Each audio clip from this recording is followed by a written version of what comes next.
This tutorial is briefly going to go through how Blender uses its windows, how they're composed, what the default windows are, and how you can go about changing them and adding various different windows, and also removing windows if you should accidentally drag a window into existence.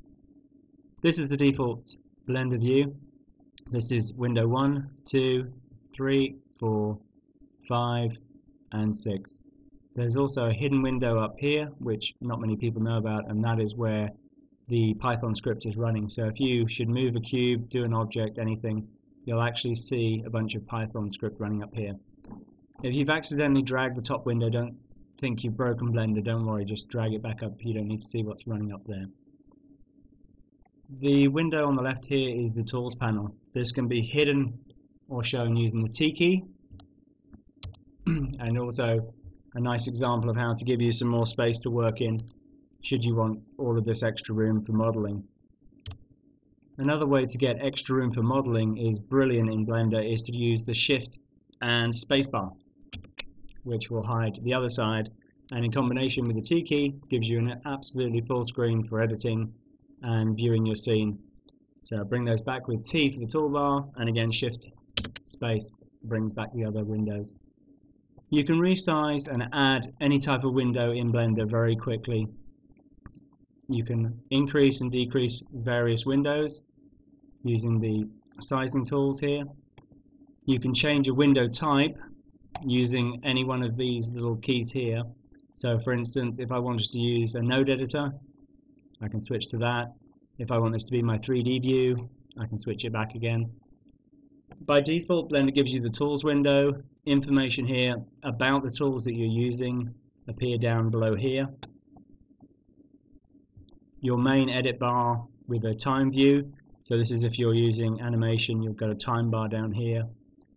You've got your scene information up the top here, which will give you information about all your objects. So if I pick the default cube, for instance, and this is the information about the cube, I can do things like I can hide it, make it visible, look at the material.